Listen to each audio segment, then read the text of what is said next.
Today, we're talking to Artem Fishman, Chief Product and Technology Officer at Dow Jones, about the interlacing of global tech cultures and how he's helped Dow Jones become more product-led. You're listening to Joel Beasley, Modern CTO.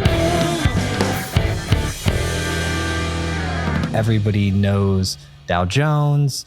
You're running 2,000 people across product engineering and so on. I want to know, how did you get into this business? Yeah, I mean, the computer science is not actually the first major that I was going after. I think I was a pre-med student in the beginning, but I've been always pretty passionate about engineering. Have been coding since I was a 7, 8-year-old kid. But I also recognized that I'm not the best engineer, but I was able to lead people. And you probably have heard this from a lot of the guests that you've hosted. So I was pretty good, but I was better at actually helping teams move forward and resolve conflicts and decide on what to build, what not to build, how to build it, but as a group. And so the thing that that got me here is really ability to communicate technical things to non-technical people. Right. And actually communicate really, really complex technical concepts. I truly understand them and am able to bring them to forums of non-technical people. I also think that the other thing about my background is sort of range, right? And experiencing maybe I'm not a savant in any one specific thing, but just because I've seen lots and lots of different problems and different companies, it really allowed me to develop that range. And then maybe also just a certain bluntness that I have being a New Yorker and sort of unembellished reality that I can bring to bear. I think that also just helps with sort of my leadership style. And then finally, I'll say that, I think being a leader really does require empathy and certain kindness and focus on humans. So I think that, for me, it's a combination of all of these things. Yeah, the bluntness is, I tend to be blunt, but it actually was difficult for me to learn how blunt you're allowed to be at certain points in time. Totally. Yeah. How did you figure that out? Just through lots of mistakes? Well, I had a couple of mentors that would always encourage me to start with the TLDR, right? Get to the punchline right away. And I thought that was one of the biggest discoveries that I had is get to the punchline and then explain how you got to that punchline and what are the underlying tones. But actually, that's totally an unacceptable thing to do in certain cultures, right? So I love Erin Mayer's book, Culture Map. I don't know if you've read it. I haven't. It's a terrific book that basically maps out different cultures and how they prefer to communicate, resolve problems. So for example, one of the things that she talks about is low context versus high context. And so the low context is very precise, simple, and clear. And it's countries like US, Australia, Germany, Netherlands, they're kind of the low context countries versus sophisticated, nuanced, and sort of layered approaches. And that's what you'd see in Japan, in Korea, in China.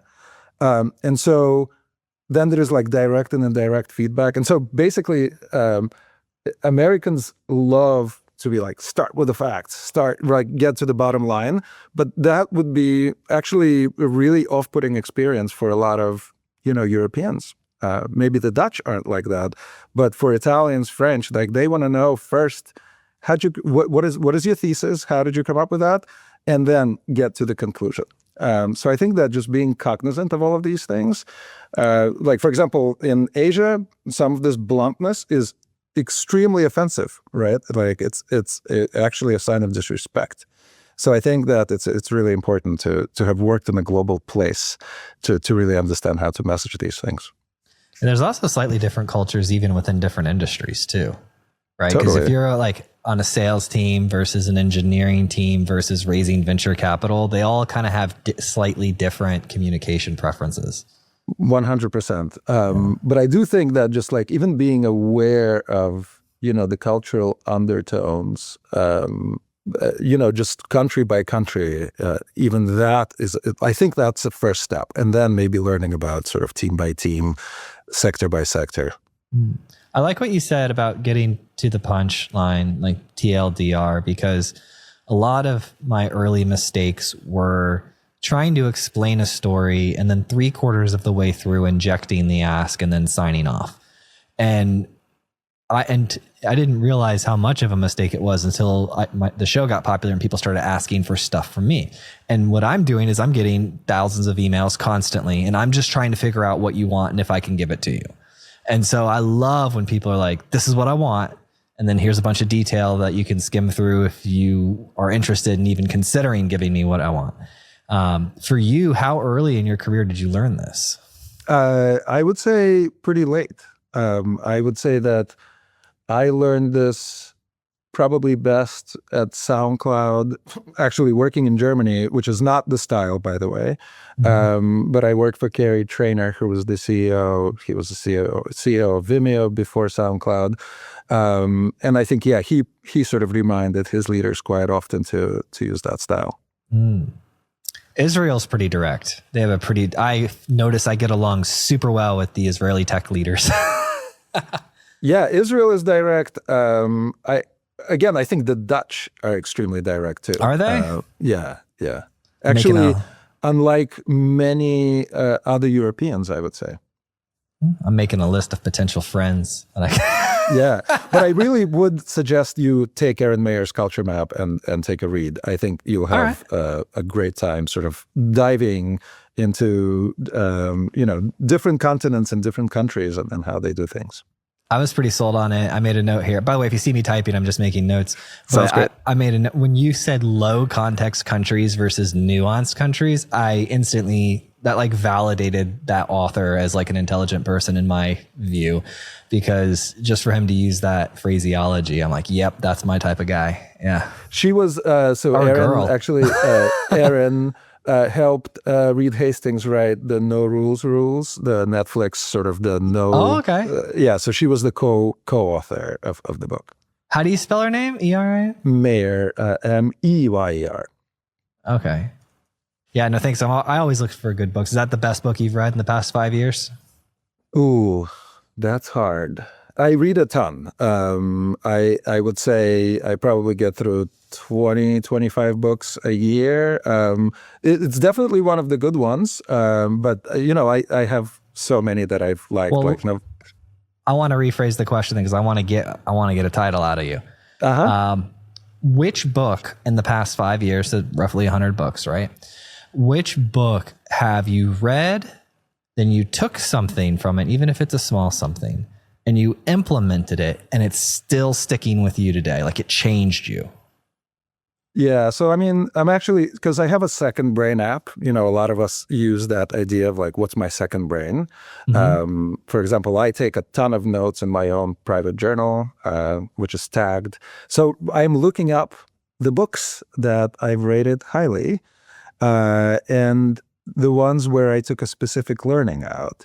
So the one that I think stands out, so I definitely like Naval Ravikant's. Actually, sorry, I'll start with Outlive by Peter Attia, right? Like a lot of people love that one. Have you heard about that one?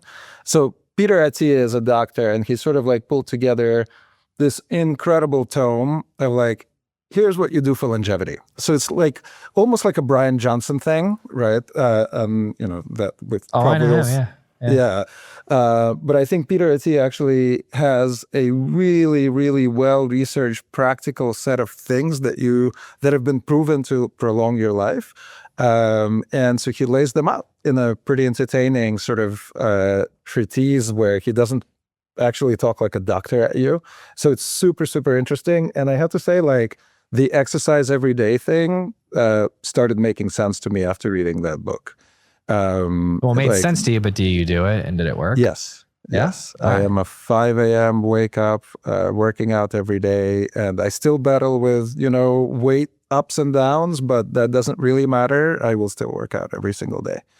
I would say that like the reason I mentioned Naval Ravikant is because there are so many tidbits that he's assembled there that sort of help with sort of emotional and mental being, but also sort of like taking care of yourself, yet doing ambitious things, all sort of coming together. So I really like that. Took away a bunch of things from that.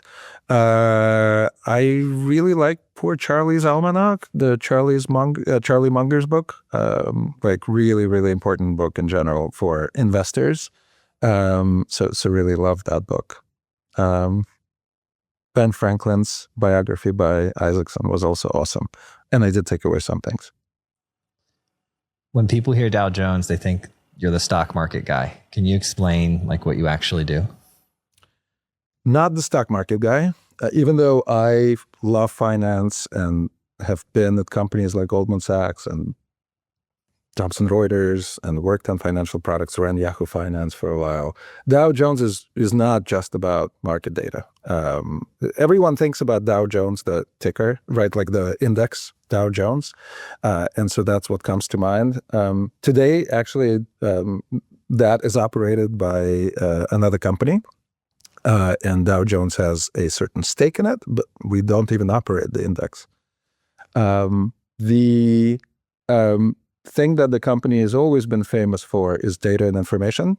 And so Wall Street Journal is one of the companies that's part of Dow Jones, one of the brands that's part of Dow Jones. Barron's and MarketWatch are other publications that are part of the company. Investor Business Daily is another one. So these are pretty powerful consumer brands that, you know, business people, capitalists, traders religiously read and follow. But then we also have B2B products, products that we sell to professionals in different companies. Some of them are, you know, deep libraries of content, of premium content. So we have this thing called Factiva, which is a 2.5 billion pieces of content in it. It's the largest premium content library, or one of the largest. Imagine not searching Google, which is publicly scraped, but like searching premium content of the world in that product.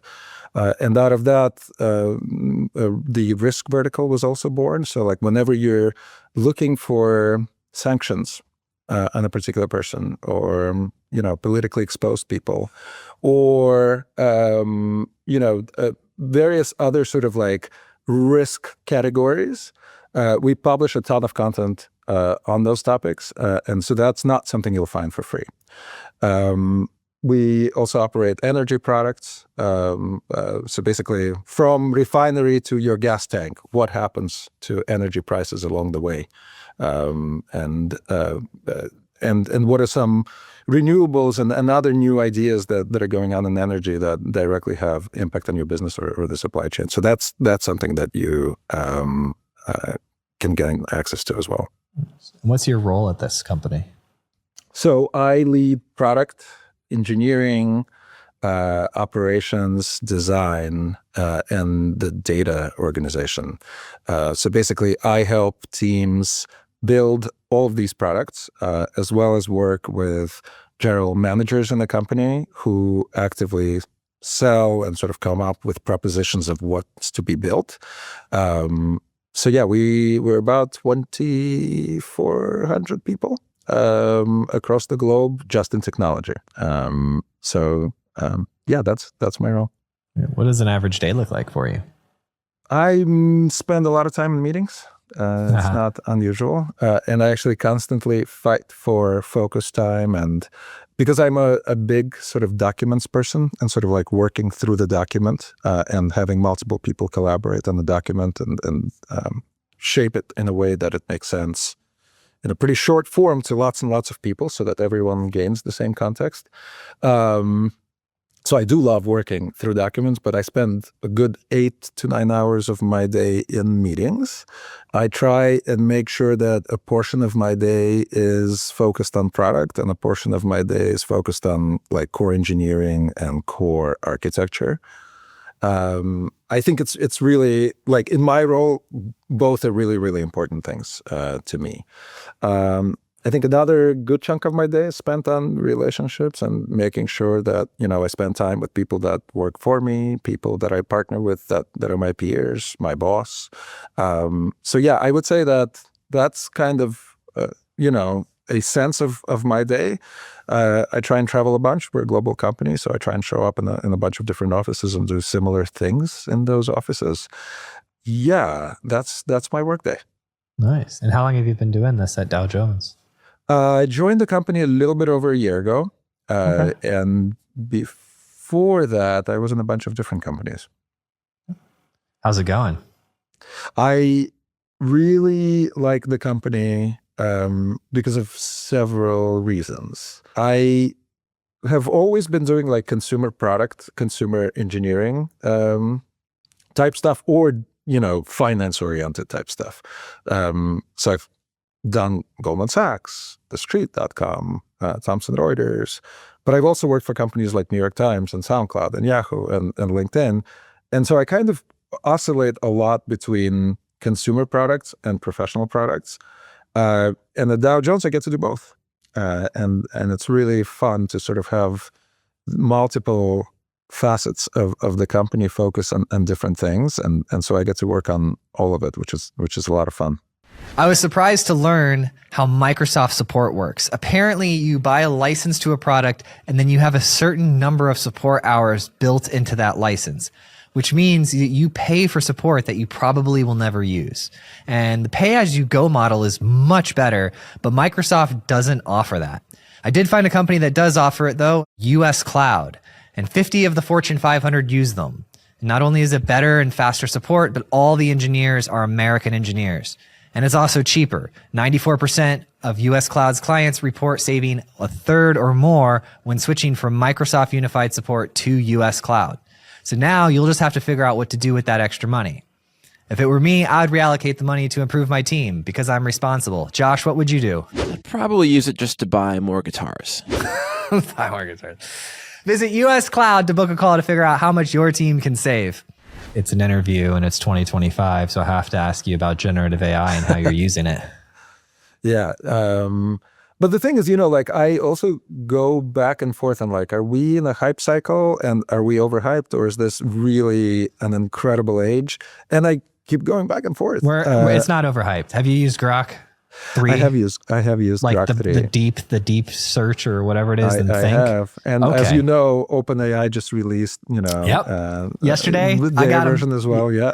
Yep. Josh, after that interview yesterday, Sam Altman, or as Elon calls him, Scam Altman, he posted, he's like, we just released it. And I went, and unfortunately, because I love me some Elon, so unfortunately, the GPT response was better. So I copied and pasted the exact prompt I used, doing some research, and just one shot prompt, and the default result from GPT was better. So, yeah, I play with all of them daily. Like Grok 3 is pretty cool. DeepSeek was pretty interesting for a free, for a free product. Then GPT is definitely my winner. Like that's my default. Mm-hmm. Gemini has been getting really good. I do have to say, how's it though? Yeah. I used it the first time and I just have written it off.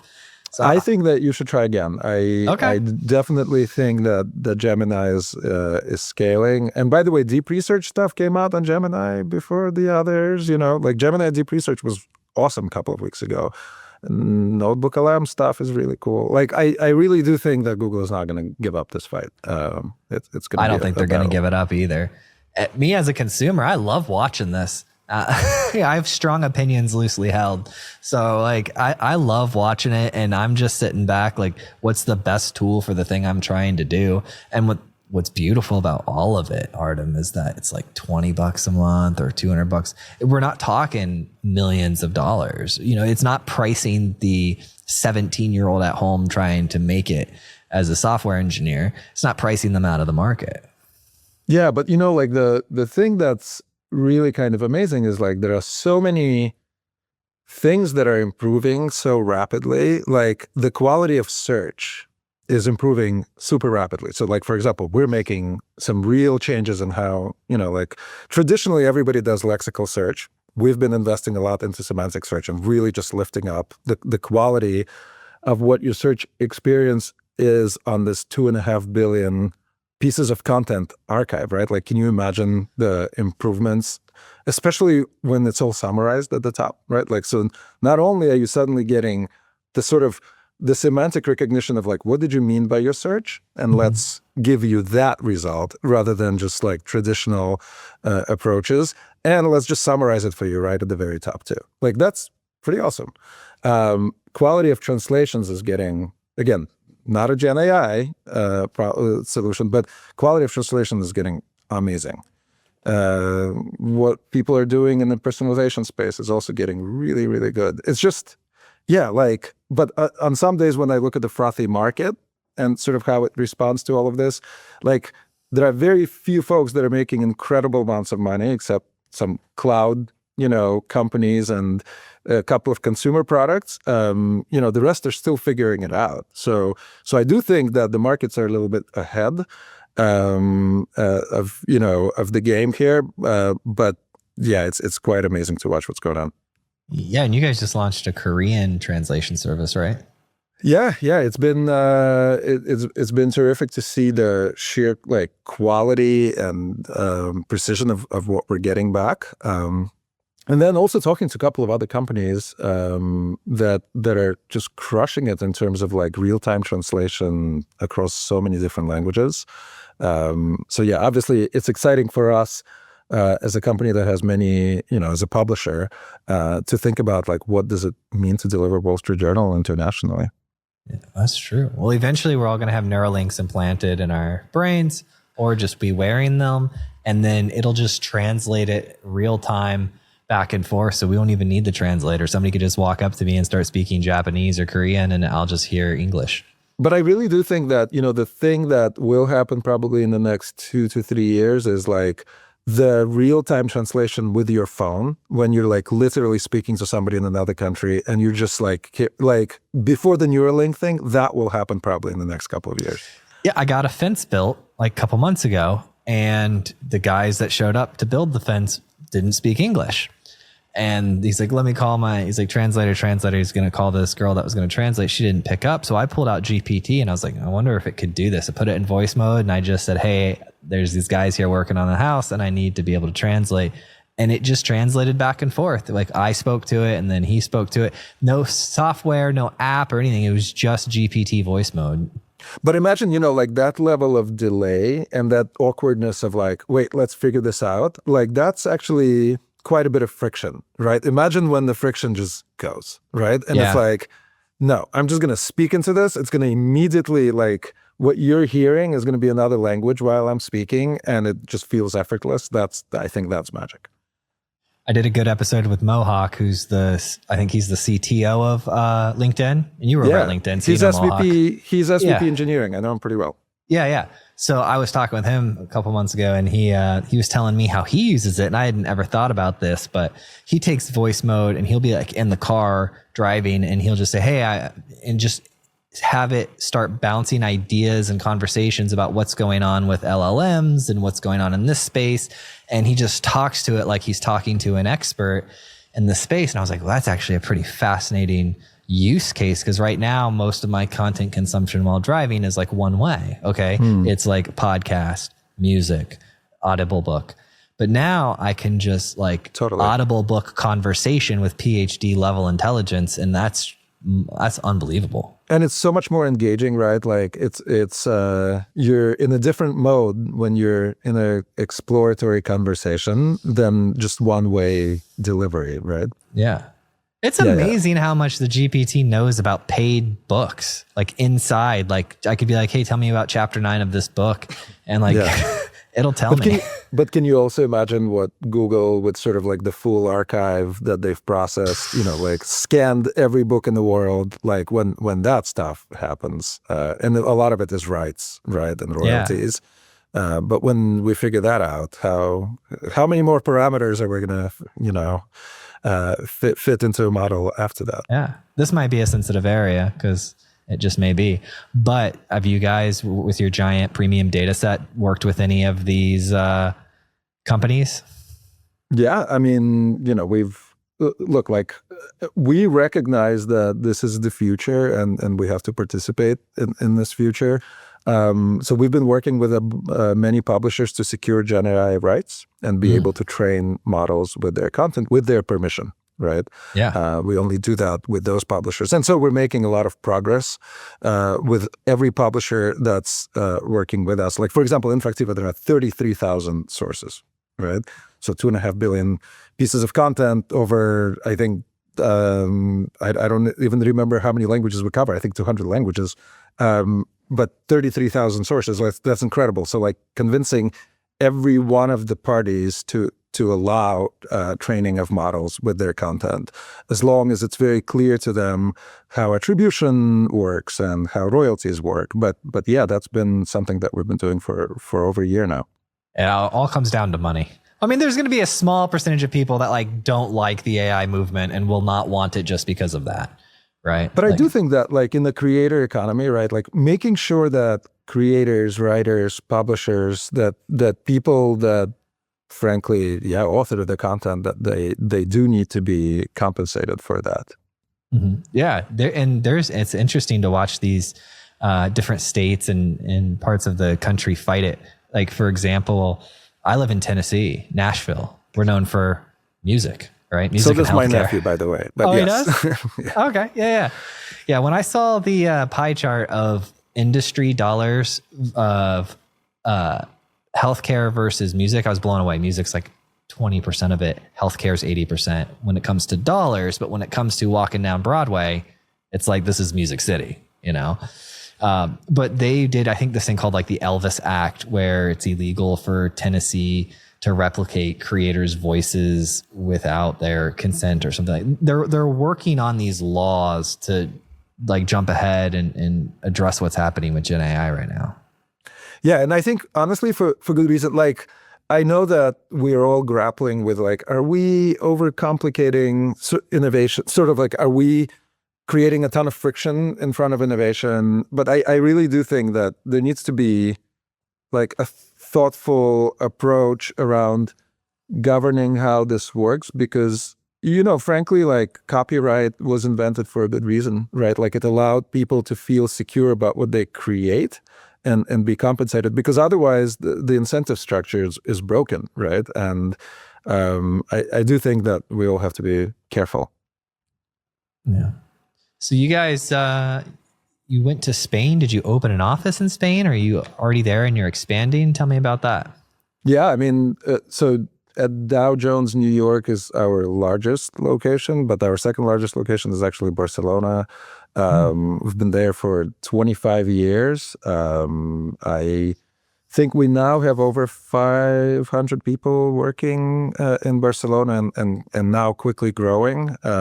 So we have been doing a lot of data creation in that office, like, what I was talking about in the risk space. So editors and people that actually author content around, exposed entities or sanctioned entities. So that's been the traditional approach, but now we're hiring a lot of data science people there because it's been a great city for that. Lots of designers, lots of product people, tons of engineers.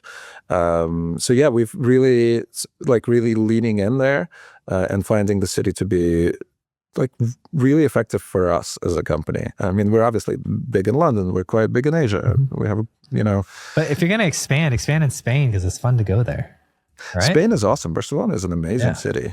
Like I lived in Europe for a little bit, in Berlin, and like Northern Europe is cool. But the weather in Barcelona is unbeatable. What's the tech culture like there? I think it's still kind of early. I remember when I arrived in Berlin in 2017, it was like London and Paris were 1 and 2, and Berlin was 3. And now Berlin, I think, overtook Paris. Like it's become really a startup city, lots and lots of cool companies that were founded there. And I think that Barcelona is having that moment right now, right? Like I think it's probably going to be like one or two in the coming decade, because I think that there is. I see a lot of energy in terms of like investors investing in the city, lots of young companies being born there, lots of people moving to the city. Like, when I even look at the latest 60 hires that we made in Barcelona, like there are very few Catalonians among them, like maybe 2, 3, and everyone else is from somewhere else. That's just an incredible view of like what's happening in the city. When you're working with teams on a global level, what's the most important thing to think about as you, like, let's give you a hypothetical. Let's say there's someone out there listening that just moved from managing teams to managing global teams. What's the first lesson that they should be learning? Well, I would still go back to Mayer's book and sort of like learn about cultures and ways of doing work and ways of communicating and doing that respectfully, and knowing about what works and what simply doesn't, right? I think that's an important insight. I think that learning how to build teams, product teams that can build end-to-end in their specific locations is really important. I think for a while, a lot of companies would like ship certain parts of work into another country and be like, you go deliver this thing, but we dreamt it up in another city. And I think so many people have figured out that that doesn't work, right? Like what works really well is the product model where you put a product leader, a designer, an engineering leader, and the full team in one place and give them the agency over the product, right? And basically say like, yeah, you now own this feature or this piece of the product, and you're in charge of the metric, of the OKR, like you're driving this thing. I think that really enables very different type of thinking, and really motivates the team. And so I believe in structuring things that way in different geos, right? Because otherwise, I think the communication barrier and just like figuring stuff out on multiple time zones and just like figuring out how to move context between locations is an insane exercise otherwise. So I think that that is helpful. And then I also mentioned this document culture and sort of like learning how to communicate using modern tools, like whether it's Notion or however you wish to stay in touch in written form is really important, I think. So like Slack, Notion, like all of those tools and helping the company embrace them is, tech companies sort of have that by default, like that's not new to them, but a lot of other companies don't, right? And they're still learning these things. I like what you said about ownership with the teams, because I exclusively work in an outcome-led way. Like I learned really early in my career that I'm best suited for being given an outcome to achieve. That's how I opt. That's just how my brain thinks. And so you would be surprised if you have that mentality. There are actually more often than not opportunities where you can't do that. Yeah. There are, I'd say 80% of jobs you can't do that. So you have to find like where you fit in the economy. But I love achieving outcomes. That's like my thing. Yeah.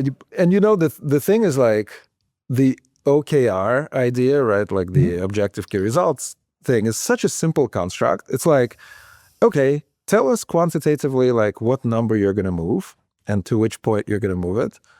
And then how you get there, like any number of things can work out. Like as long as like you have some sort of guardrails and some things that like, here's some basic governance things, right? Like don't break some few first principles, but like how you get to the number, let's just agree that like you're going after this metric and here's the target and then it's up to you.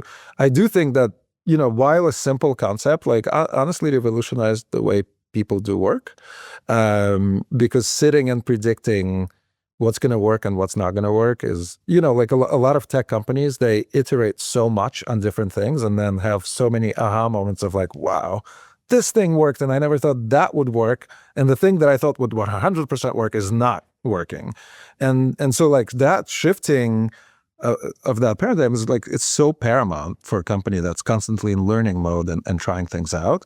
So I am a huge fan, but also have seen that like a lot of companies that have never been in that mode, and you come to them and you're like, let's do OKRs. Like, now you own the metric and you go get there. Everyone celebrates at first, but then they learn that like, when you don't produce the outcomes, then we've got to have a real conversation, right? Because that is the contract. That is the SLA. It's like, okay, I back off on the, as a leader, I back off on the, the recipe that you will follow to get there. It's your recipe, but the outcome is something that we've agreed on.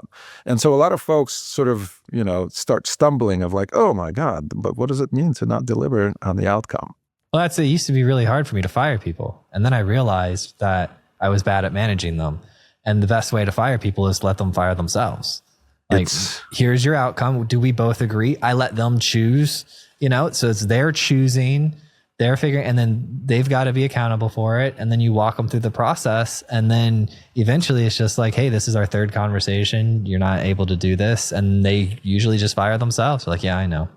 I'll go. Yeah. I mean, what you're right about is that this quantitative approach allows people to sort of recognize what's working and what's not working. Yeah. Yeah, totally. I like you're talking a little bit about like the chaos of like trying a bunch of things and then seeing which things worked. Have you ever heard the story about the laundry detergent nozzle? No. Okay. So the briefest version of it is there were two scientists, and one used all the knowledge about their goal outcome was to create the most efficient, the best nozzle in the world, because it was very important because the nozzle was directly correlated to the quality of the laundry detergent. Back when we had powdered detergent, they would spray a liquid through this nozzle and then scrape it off a wall into a bin, and that's how they made the laundry detergent. So nozzle is very important, determine the quality. So they took one scientist, went and learned everything he could about like fluid dynamics, all the science about it to make the scientifically perfect nozzle. The other person had no idea, just like guessed a couple shapes, then tested them and iterated on it, and so on and so forth. At the end, they had the most competitively advantaged nozzle in the marketplace. I think this was tied. And the other person's nozzle was just on par with average competitors. And it was because they chose the scientific method of just experimenting and not needing an explanation for why everything across every step worked. They just were like, it's better. So like, let's create 3 variants of this one, and that's better. And let's create 3 variants of that one. And they came up with something really great way faster. Yeah. Like in my experience of like leading teams in different companies, like the best aha moments were mistakes. Like they were sort of like, oh, look at that. Like that works. And so like creating capabilities that allow you to learn these things is what, like the reason companies like LinkedIn and Meta are so incredibly successful is because they have incredible experimentation platforms, and they allow people to launch thousands of tests per day.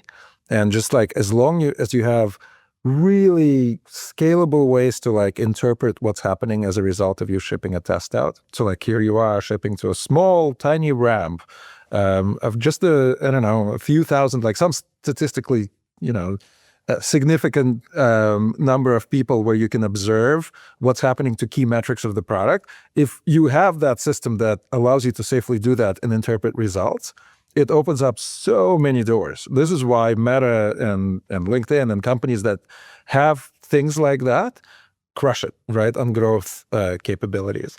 But I will also say that, like, you can't really invent incredible things that way too, right? Like it allows you to really tactically drive OKRs. Like it really allows you to optimize for like a couple of things that lead to revenue. Like you can really drive the company for a while like that. But the big ideas still matter, right? The big ideas where you're like taking bets, right? Where you're like, yeah, we're gonna take a bet, invest a lot into it, and it might be a flop. Like that stuff still matters. And like companies like Apple, by the way, I don't even think they do much testing, right? They still are very design oriented, right? And have a different way of approaching things. Yeah. Now, question for you. I mean, I know you've been there for a year, but Dow Jones is like a super old company, right? They're like late 1800s or something. 140 years, yeah. 140 years. Okay, but essentially they sound like a modern product-led business. How did they not screw it up? So many people screwed it up. How did they get it right? Well, I think that we as a company are still very much coming to terms with the changing world. I think it's filled with remarkably smart, attuned people, right, who pay attention to like latest trends and in terms of like, how do you do good work? But like you said, right, like there are lots of companies, like how many companies do we know that last, over 100 years? It's not a lot. I think that there is something really special in a world of like trusted content and revered names, right? So like if you think about publications like the New York Times, the Wall Street Journal, there's something really quite historically important to people, right? Like when you think about the Dow Jones name that stood behind, the index and pricing information, I think that there's a lot of longevity there. And I think it's a lot of deeply analytical people, right, who like just have slightly different approaches to running the company. And so I think maybe that has something to do with why the company adopts, new modern ways of doing things and being quite logical about how to run the company. And as we start to wrap up, is there anything else that you'd like to share about what you're building?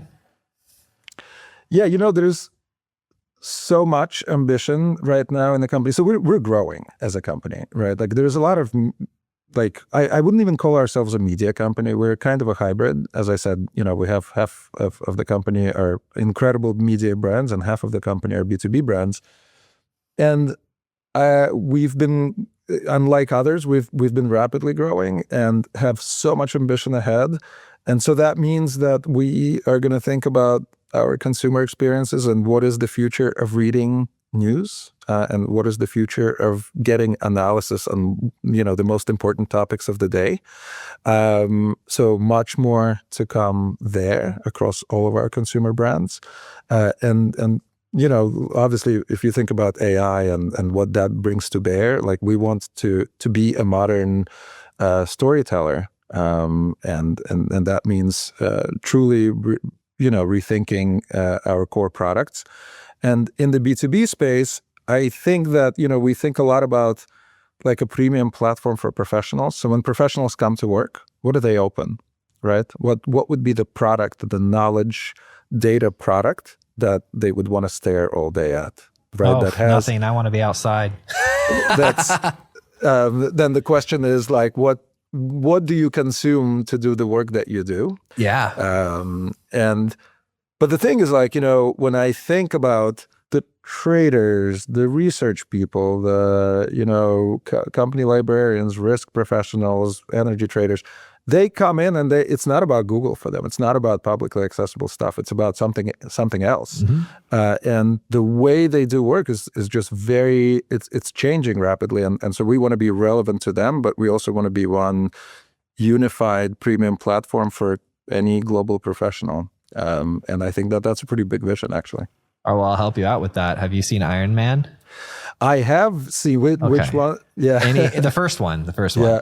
Well, Jarvis. That's what I want work to be like. I walk in, hey Jarvis, and then we interact, we do our things, we talk. I boot up, give Jarvis a task. He boots up 10,000 agents that go consume and consolidate and bring back and complete and swarm.